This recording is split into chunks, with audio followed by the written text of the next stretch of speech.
Hi friends, welcome to Jaya's garden. Vegetable biryani செய்ய போகிறவங்க சிம்பிளாக என்றைக்கு செய்யணும்னு நினைக்கிறோனோ அன்றைக்கெலாம் இந்த மாதிரி ஒரு சிங்கிள் ரைஸோடு முடிச்சிடுவேன். நம்ம வந்து தேங்காய் எண்ணெய் தான் விட்டுருக்கோம். அதில் வந்து நம்ம வீட்டில் இருந்து சின்ன மண் ட்ரீலேருந்து இலை பறிச்சிருக்கோம். இதுதான் நமக்கு வந்து பட்டை அந்த பிரியாணி இலைன்னு சொல்லிட்டு காஞ்சி வரும். நம்ம ஃப்ரெஷ்ஷாகவே அதில் ஆட் பண்ணியிருக்கோம் ஆயிலில்.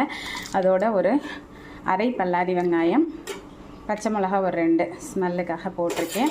இது நல்ல ஒரு கோல்டன் ப்ரௌன் வர வரைக்கும் நல்லாவே நம்ம இதை வதக்கிக்கணுங்க. இங்கே வந்து நம்ம பாருங்கள், பட்டர், உருளைக்கிழங்கு, பீன்ஸு, கேரட் இவ்வளோ எடுத்துருக்கோம். நீங்கள் வந்து காலிஃப்ளவர் இருந்தால் காலிஃப்ளவர் எடுத்துக்கலாம்.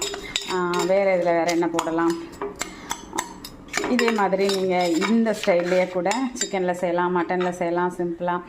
அதுக்கப்புறம் பார்த்தீங்க அப்படின்னா மஷ்ரூமில் செய்யலாம். ஓகேங்களா? ஓகே, இது வந்து நல்லா பொன்னிறமாக வரட்டுங்க. நல்லா பொரிஞ்சிருச்சு வெங்காயம். இப்போ இஞ்சி பூண்டு பேஸ்ட்டு போட்டுக்கலாம். அதையும் நல்லா இந்த மசாலாவில் போடுற வரைக்கும் வதக்கிக்கலாம். நல்லா வதங்கிடுச்சு. எப்போது நம்ம வந்து கரம் மசாலா போடுவோம், இல்லை பிரியாணி மசாலா அந்த மாதிரி தானே வாங்கி போடுவீங்க. நான் போடுற மாதிரி ஒரு தடவை இது செஞ்சு பாருங்கள். இது என்ன அப்படின்னாக்கா, மட்டன் மசாலாவில் ஒரு 1/4 ஸ்பூனும் சிக்கன் மசாலாவில் ஒரு 1/4 ஸ்பூனும் போட்டிருக்கேன். எப்போவுமே என்ன செஞ்சாலும் இந்த மாதிரி நீங்கள் 2 கலந்து போட்டு செஞ்சு பாருங்கள். ரொம்பவே சுவையும் மனமும் கூடுதலாக இருக்கும். இதை ஓரளவு நல்லா நல்லா வதங்கின உடனே புதினா ஒரு கை புதினா போட்டுட்டோம். அடுத்து மல்லியும் தேவையான அளவுக்கு போட்டுக்கலாம். இதோடு சேர்த்து ஒரே ஒரு பெரிய தக்காளியை மிக்சியில் அரைச்சி போட்டிருக்கேன். இதுவும் எண்ணெய் பிரிஞ்சு வர வரைக்கும் நல்லாவே வதக்கிக்கலாம். நல்லா எண்ணெய் பிரிஞ்சு வந்துடுச்சு. இப்போ தேவையான அளவு உப்பு போட்டுட்டு வாஷ் பண்ணி கட் பண்ணி வச்சுருக்கிற இந்த காய்கறி எல்லாத்தையும் போட்டு நல்லா வதக்கணும். ஒரு 10 நிமிஷம் வதக்கிட்டு அப்புறமா கொஞ்சமாக தண்ணி விட்டு மூடி வச்சிடலாம். இது நல்லா பாயில் ஆனதுக்கப்புறம் தான் அரிசி போட போகிறோம். நல்லா வதக்கிட்டோம். நல்லா முங்குற அளவுக்கு மட்டும் தண்ணி வச்சு சிம்மில் வச்சு மூடி போட்டுடலாம். நல்லா வெந்ததுக்கப்புறம் மற்றதெல்லாம் வைக்கலாம். அந்த டைமுக்குள்ளே அரிசியை நல்லா வாஷ் பண்ணிவிட்டு எடுத்து தண்ணி ஊற்றி வச்சுட்டேன். அந்த ஒரு 10 நிமிஷம் ஊறட்டும் அப்படின்னு சொல்லிட்டு என்ன அரிசி எடுத்திருக்கேன் அப்படின்னா, 1 டம்ளர், சின்ன டம்ளருக்கு 1 டம்ளர் தான் சமைக்க போகிறேன். சீரக சம்பா 1/2 டம்ளரும் குதிரைவாரி 1/2 டம்ளரும் எடுத்திருக்கேங்க. 2 கலந்து போட்டு செஞ்சாலும் டேஸ்ட் ரொம்பவே நல்லா இருக்குங்க. அதாவது சிறுதானியம் சாப்பிட மாட்டேன்னு சொல்கிறவங்களுக்கு இந்த மாதிரி நீங்கள் ஏமாற்ற கொடுத்தீங்கன்னா அதோட சத்தும் கிடைக்கும். ஸோ அதுக்காக தான் இந்த மாதிரி நான் செஞ்சு காமிச்சிட்ருக்கேன்.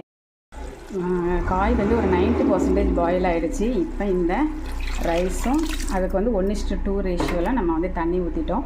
இப்போ இது நல்லா கொதிக்கட்டும். கொதித்து அரிசியும் பருப்பு எல்லாம் ஒன்றா, அந்த அரிசியும் காய்கறி ஒன்றா வந்ததுக்கப்புறமா நம்ம மூடி வச்சு சிம்மில் ஒரு 10-15 நிமிஷம் வச்சுட்டோம் அப்படின்னாக்கா அப்படியே நல்லா பொலன்னு பிரியாணி ரெடி ஆகிடும். தம் போட்ட மாதிரி இருக்கும்.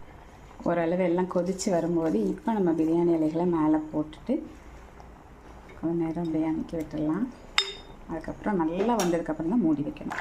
பாருங்கள், இந்த அரிசியும் பருப்போடு ஒன்றா கலந்து இப்படி தெரியுதில்ல. இப்போ வந்து சிம் பண்ணிவிட்டு மூடி போட்டுட்டு 15 நிமிஷம் கழித்து அப்படியே ஓப்பன் பண்ணி அந்த மேலே பிரியாணி எல்லாம் ரம்பையில் போட்டோன்னு செம்ம மனம் இருக்குது.